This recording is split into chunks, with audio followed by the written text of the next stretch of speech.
पत्रकारांना शिवीगाळ आणि जिवे मारण्याची धमकी देणाऱ्या शिवसेना खासदार संजय पाटलांचं प्रकरण उपमुख्यमंत्री एकनाथ शिंदेंनी संजय राऊतांवर ढकलण्याचा प्रयत्न केला। एक प्रकारे शिंदेंनी या प्रकरणात संजय दिना पाटलांची पाठराखण तर करण्याचा प्रयत्न केला नाही ना, असा प्रश्न पडलाय। कारण शिंदेंनी या प्रकरणात संजय दिना पाटलांना दिलेल्या धमकीवर शिवसेनेची भूमिका मांडण्याऐवजी संजय राऊत कशा प्रकारे संजय पाटलांवर टीका करतायत, ती कोणती भाषा वापरतायत यावर जास्त भर दिला। त्यामुळे एक प्रकारे शिंदेंनी संजय पाटलांची पाठराखण केल्याचं आता बोललं जात आहे।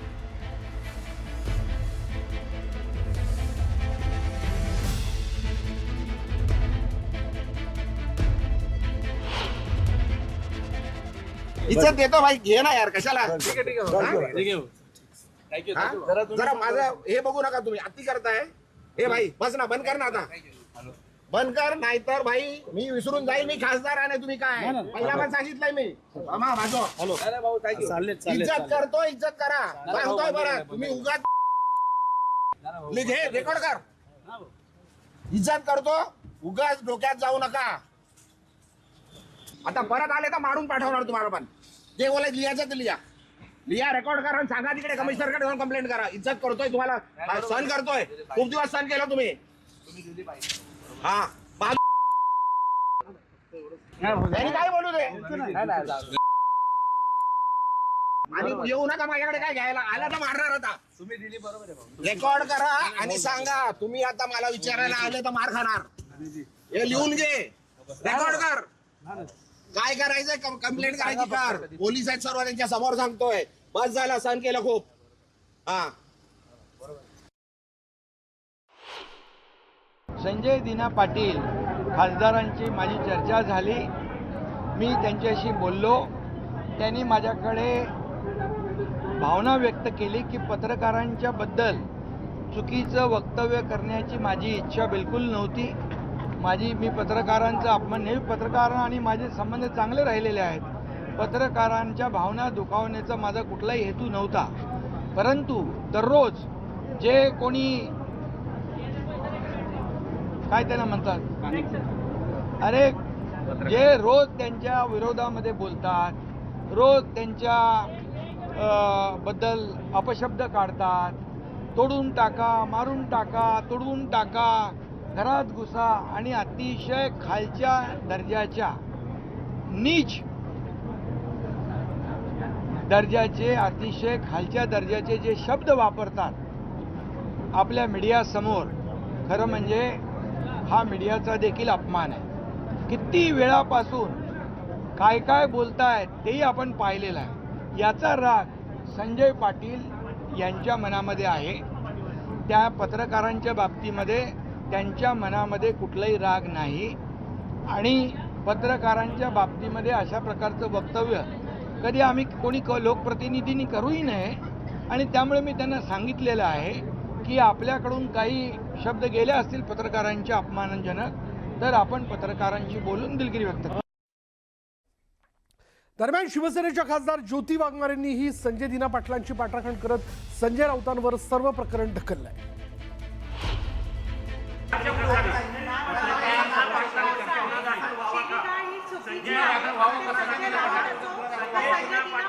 अगदी बरोबर, दोन्ही संजय बरोबर का वेगळे असं भेदभाव का असं वर्तन चालू आहे। आणि ते पण त्या पार्टीमधून आलेले संजय दिना गुन्हा दाखल व्हावा का, आणि ते पण त्या पार्टीमधून आलेले आहेत, आता तुमच्या पार्टीत आले ते, म्हणून त्यांच्याबरोबर आता वेगळं वर्ताव करायचं। मला मुळात हेच मी सांगायचंय दादा की ज्या पद्धतीनं पत्रकारांना जर कोणी बोललं तर ते जेवढं चुकीचं आहे तेवढंच चुकीचं दररोज पत्रकारांच्या समोर शिवीगाळ करणं सुद्धा तितकंच चुकीचं आहे। आणि जो कोणी चुकीचा असेल ना, मग तो कुणीही असेल ना, त्याच्यावरती कारवाई। मला सांगा की आज जर संजय दिना पाटलांनी अशा पद्धतीचं बोललं तर शिंदे साहेबांनी त्यांना बोलवून घेतलं, शिंदे साहेबांनी त्यांना समज दिली, शिंदे साहेब स्वतः माध्यमांसमोर आले ना, शिंदे साहेबांनी सांगितलं। मग मी काय म्हणते, मग उद्धव ठाकरे काय येत नाही? मग ज्या पद्धतीची शिवीगाळ संजय राऊत करतायत, मग तिथे उद्धव ठाकरेंनी काय येऊन स्पष्टीकरण दिलं? आम्ही फेस करतोय, ते येतील। पण मला काय म्हणायचंय, औचित्य आहे संजय दिना पाटलांचं. औचित्य आहे संजय दिना पाटलांचं. आम्ही कुठेही माईक समोरून आम्ही पळ काढत नाही आहोत. जर काहीही घडलेलं असेल तर आमच्या मुख्य नेत्यांनी सुद्धा तुमच्या सगळ्यांच्या समोर येऊन स्पष्टीकरण दिलंय. मग उद्धव ठाकरे येऊन का बरं सांगत नाहीत की संजय राऊत जे शिव्या देतात ते चुकीचं आहे, संजय राऊतांनी रोज आया बहिणींचा उद्धार करू नये, हे ते का बरं सांगत नाहीत? हा फोटो बघा संजय राऊतांचा, जो 2 दिवसापूर्वी त्यांनी ट्विटरवरती ट्विट केलेला आहे. बंदूक दाखवतायत ते. कुणी बंदुकीची भाषा करणं जर चुकीचं असेल ना तर मग पाटलांनी थेट पत्रकारांना धमकी दिली आणि ज्या पद्धतीचे खुलासे पुढे त्याचे एकनाथ शिंदेंनी ज्या वक्तव्य दिलं, तुमचे सगळे इतर नेते सांगताय संजय राऊतच्या नावाखाली त्याचा गुन्हा लपवण्याचा प्रयत्न होतोय असं सगळ्यांची चर्चा आहे. दादा अजिबात नाही. मी तर स्वतः पत्रकारिता केलेली आहे. माझे पती पत्रकार होते, माझा भाऊ पत्रकार आहे आणि माझ्या नवऱ्याला जेव्हा अनेक वेळेला क्राईम रिपोर्टर म्हणून काम करत असताना धमकी आल्यात ना, तेव्हा पत्रकारांची कुटुंब किती भीतीखाली जगतात हे मला माहिती आहे. माझ्या नवऱ्यावरती तर 3-4 गुन्हे बातम्यांसाठी दाखल झाले. एकदा तर सिमी संघटनेनं अगदी दिल्लीवरनं येऊन गुन्हा दाखल केलेला होता. एकदा सोलापूरच्या पोलीस आयुक्तांनी गुन्हा दाखल केलेला होता बातम्यांच्या संदर्भातला. त्या कोर्ट कचेऱ्या, ती दहशत, त्या धमक्या आणि त्याच्यानंतर कुटुंबाला सोसावा लागणारा त्रास मला खूप चांगला माहिती आहे. आणि त्यामुळेच कुणीही पत्रकारांशी अशा पद्धतीनं बोलू नये. पत्रकारितेचा सन्मान झालाच पाहिजे या मताची मी स्वतः आहे. आणि आमचे नेते सन्माननीय एकनाथजी शिंदे साहेबांनी तर मघाशीच माध्यमांच्या समोर येऊन सांगितलं की अशा पद्धतीच्या कोणत्याही गोष्टी ते खपवून घेणार नाहीत.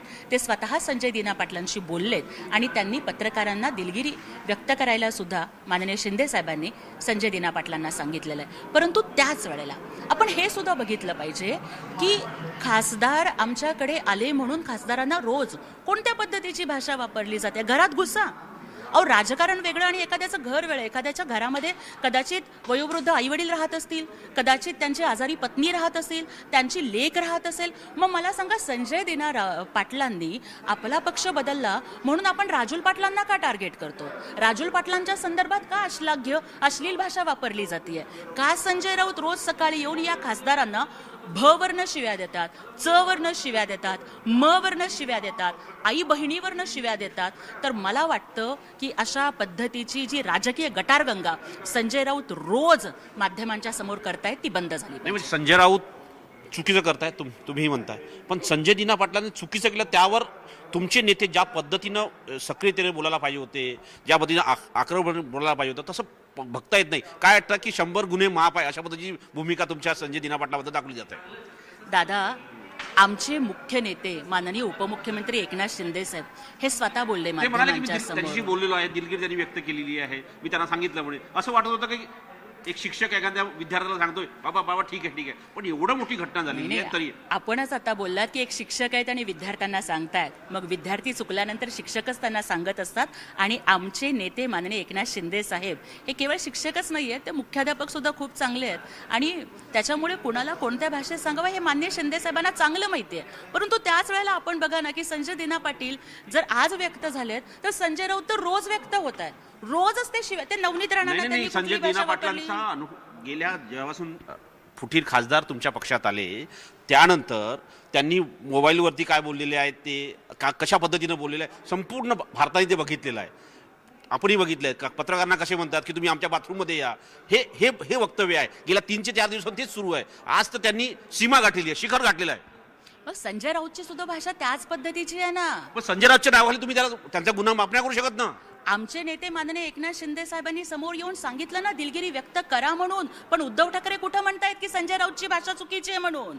आमचे नेते माननीय एकनाथजी शिंदे साहेब काय माध्यमांना टाळून घरात नाही बसले. आपल्या जर एखाद्या माणसाकडून चूक झाली तर आमचे नेते पुढे येतात, माध्यमांना सामोरे जातात आणि सांगतात की मी संजय दिना पाटलांना सांगितलं की बाबा पत्रकारांचा अपमान करू नको, दिलगिरी व्यक्त करा. पण दिलगिरी म्हणजे कसं? ऐका ना, माझा मुद्दा पूर्ण होऊ द्या. पण उद्धव ठाकरे कुठं म्हणतायत की संजय राऊत रोज जी भाषा करतायत ती केली नाही पाहिजे? उद्धव ठाकरे कुठं म्हणतायत की संजय राऊतांनी आई बहिणीच्या शिव्या देऊ नयेत? उद्धव ठाकरे किंवा उबाठाचा कोणताही नेता, मला एक नेता दाखवा, त्यांच्या महिला नेत्या दाखवा की ते म्हणतायत की संजय राऊतनी अशी भाषा वापरू नये. ते अतिशय निलाजरं, घाणेरडं आणि निर्लज्ज समर्थन संजय राऊतांच्या शिव्यांचं काय वाटतं करतात. संजय राऊत असो की संजय दिना पाटील या दोघांच्या विरुद्ध कठोर गुन्हा दाखल होण्याची गरज आहे का? एक बाई म्हणून बघा दादा, मला लहानपणापासून प्रश्न पडायचा. रस्त्यावरचं भांडण असो किंवा घरातलं भांडण असो, भांडण 2 पुरुषांचं असायचं, परंतु शिव्या मात्र महिलांच्या वरून घातल्या जायच्या.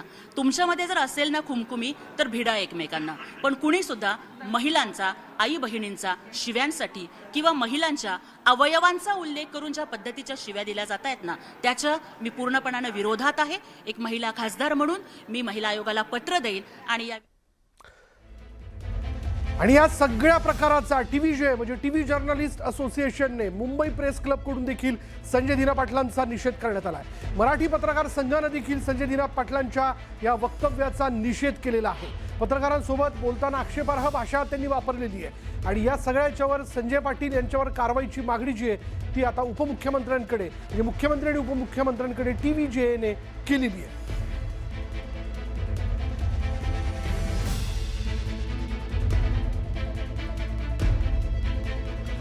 खासदार संजय दिना पाटलांना पत्रकारांबद्दल वापरलेल्या शब्दांचा निषेध ठाण्यातील पत्रकारांनी देखील केलेला आहे.